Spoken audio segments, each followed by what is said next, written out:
Good evening, everybody. I want to say how humbled I feel to be on the same stage as Mr. Khan was and Brila Skoda, and I want to thank the El-Hibri Foundation and Farhan for giving me the opportunity to pay tribute to my friend and colleague, Eboo Patel.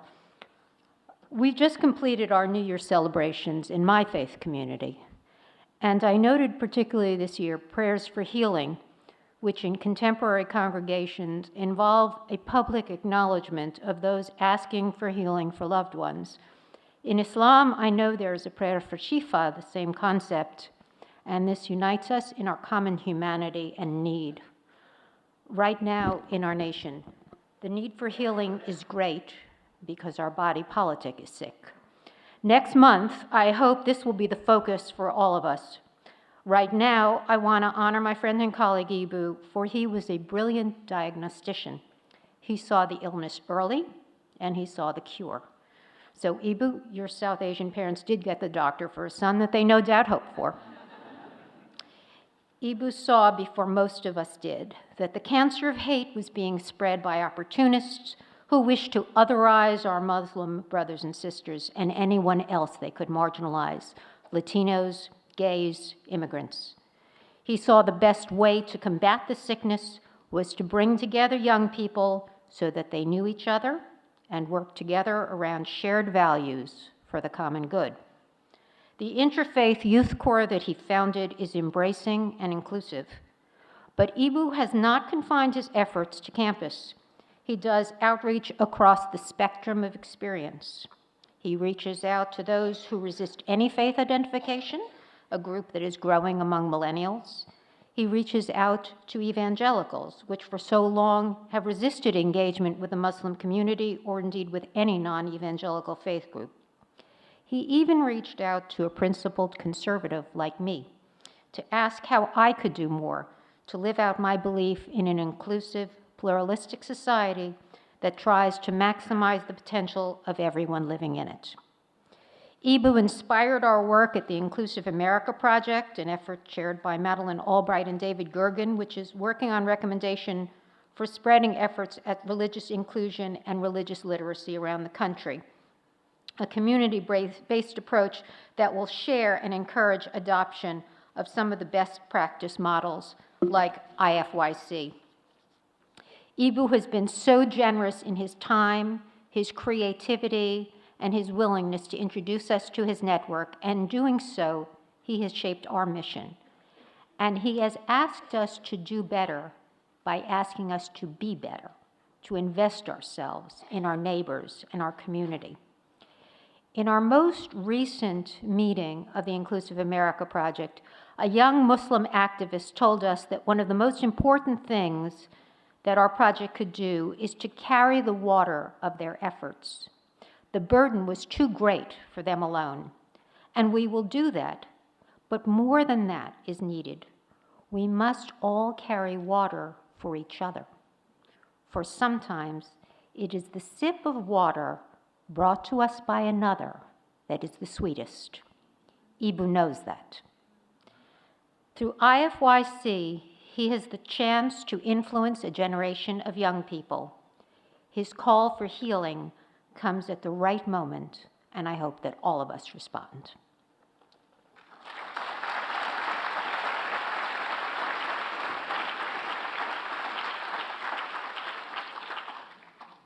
Thank you, Meryl. The El-Hibri Peace Education Prize aims to recognize individuals who have dedicated their lives to building inclusive and socially just communities. Tonight's recipient of this award has made the word interfaith cool. He has inspired and engaged a generation of young leaders. Through his work, he is making interfaith inclusion a cultural norm. Since Eboo Patel founded Interfaith Youth Corps in 2002, the organization has trained thousands of students on the principles of interfaith service, building leadership capacity across hundreds of college campuses, advanced inclusion by teaching the next generation how to navigate across difference with respect, dignity, and civility, taught students how to affirm their own values without negating others, taught students effective community organizing by being better partners and allies, and today's Eboo's organization, IFYC, has become the largest interfaith organization in North America.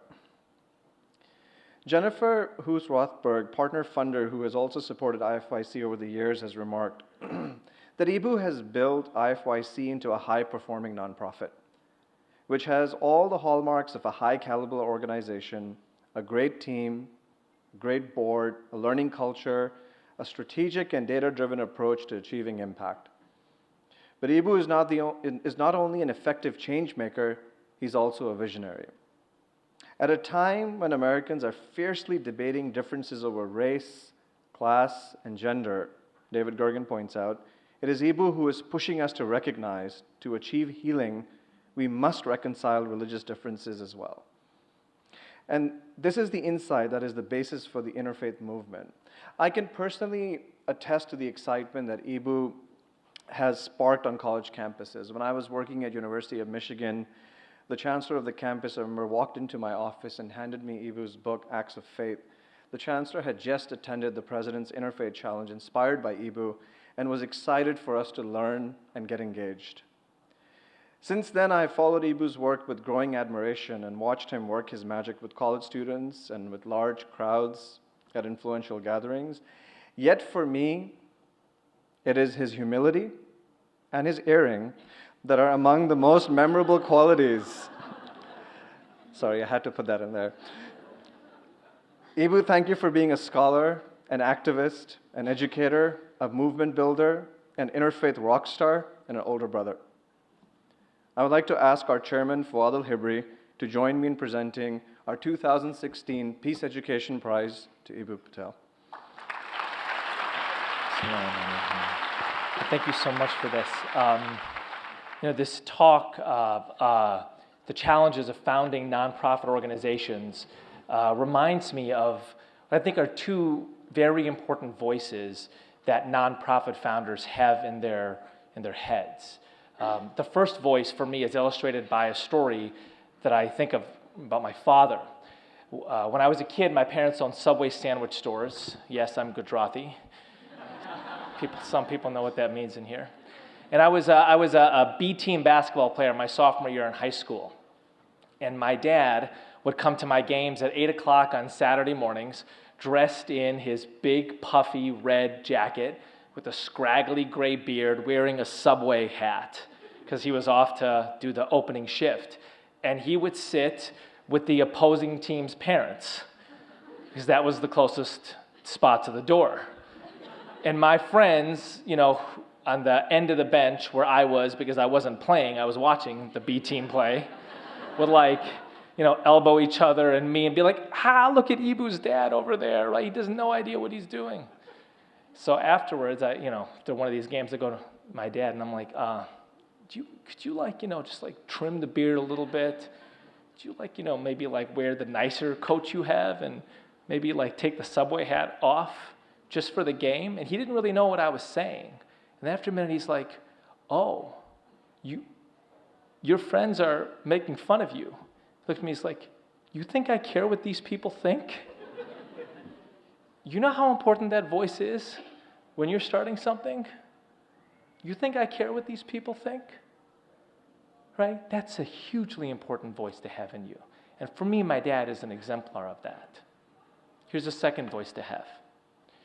When I was just starting IFYC, I was about a year in, and I went to see the leader of, in some ways, the original American Muslim organization, the Secretary General of that organization, who's here tonight, Dr. Saeed. And it was 2 weeks before the ISNA conference. And not only, am I a 27-year-old kid with a head full of radical spangles and an earring in each ear, it's plural, I'm a smiley kid. And Saeed has me come in, has me meet his whole executive team, has me spend the afternoon with them, gives me significant encouragement, says to me afterwards, this is the future. What's the great line of the founder of your mosque, Nadia? Home is not where our grandparents are buried. Home is where our grandchildren will be raised. This is the future, right? Dr. Saeed, Imam Majid, so many of you in this room, we walked the path that you paved, and we're grateful for that. So that voice of, you think I care what these people think? And that voice of, I believe in you early. There's going to be some Latino Muslim kid who comes to you with a big idea. I want to believe in him early, right? There's going to be some, half Italian, half Palestinian kid who thinks he's a comedian, right? I want to believe early, right? Right? I think there's great blessing in that. There's going to be some gay Muslim kid. My office is open, I want her to say, or him to say one day, that Eboo guy, he believed early. When I was 23, head full of radical spangles, nobody else would listen to me. He believed early. I think that that's a blessed thing. Thank you, Dr. Saeed. Thank you, Imam Majid. Thank you for all of you who believed early.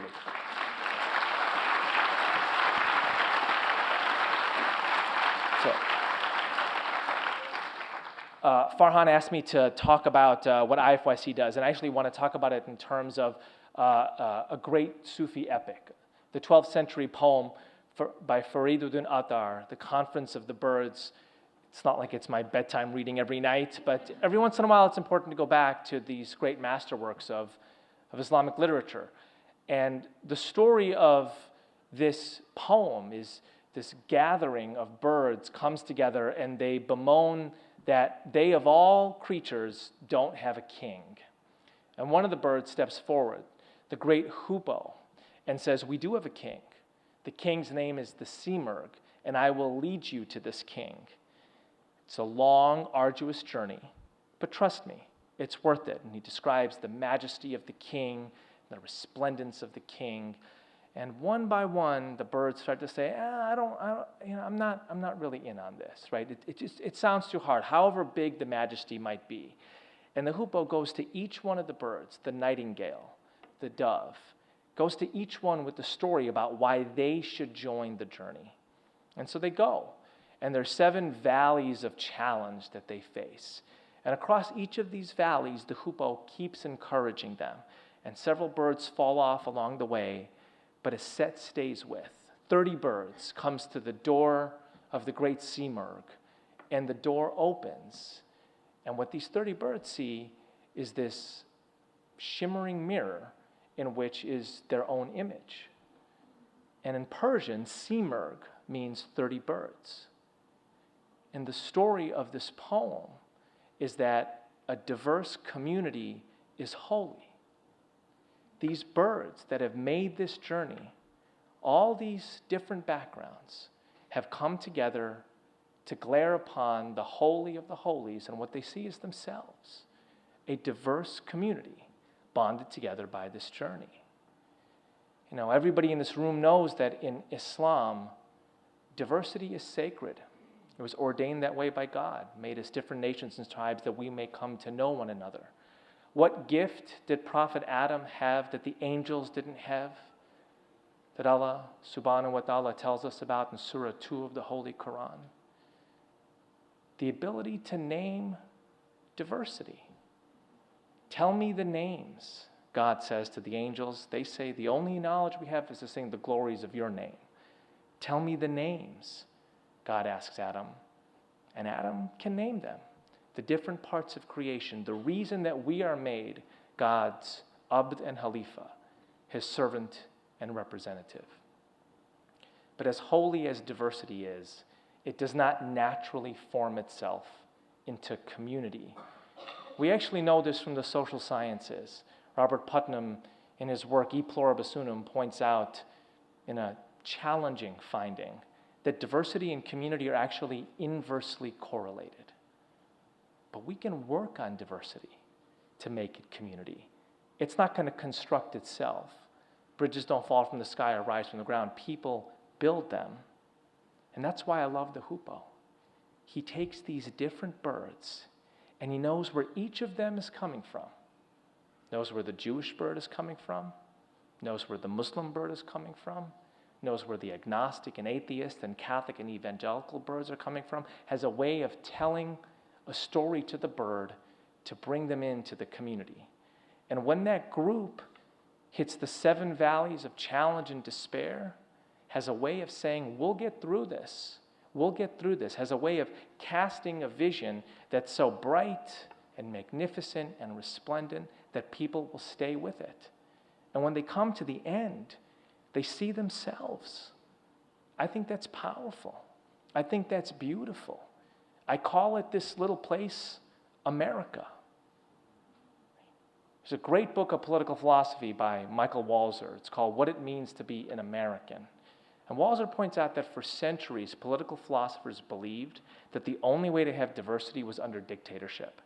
If you wanted democracy, it had to be homogenous. Everybody had to be the same ethnicity or race or religion. Why would people ever, they surmise, from one religion accept somebody who was elected from a different religion? Walzer has this whole section on this. And he ends that section, and then the next section starts, until the United States of America. We're the first. It's a big deal. The first nation to believe that people coming from the 4 corners of the earth, speaking different languages, praying to God in different ways, including not at all, could erect together a country. Nations all over the world now are experimenting with religiously diverse democracies. It's our challenge, it's our honor, it's our opportunity to continue ours, to strengthen ours, to be the hupo, right? What we at IFYC call an interfaith leader, somebody who knows and loves the particularity of each community enough to be able to speak to it. Why ought it be part of this grand project? Who is able to cast the vision in a manner that people are inspired to move towards it, knows that there are 7 or 70 or 7,000 valleys of challenge, and is able to coax and cajole and love a community through that. And along the way, you pause and you look at the mirror and you say, that's us. That's sacred. This diverse community, that's us. I think that that's what it means these days to be a special mercy upon the world, to be Rahmatul Alameen, right? That's what the Quran tells us. That's what God says to the Prophet Muhammad. May the peace and blessings of God be upon him. You are to be a special mercy upon the world. What is more merciful right now than building diverse community? I'll leave you with a line from the great writer Aimé Césaire. Let it be known that there is room for all of us at the rendezvous of destiny. Jazakallahu khairan. May God give you goodness. Thank you.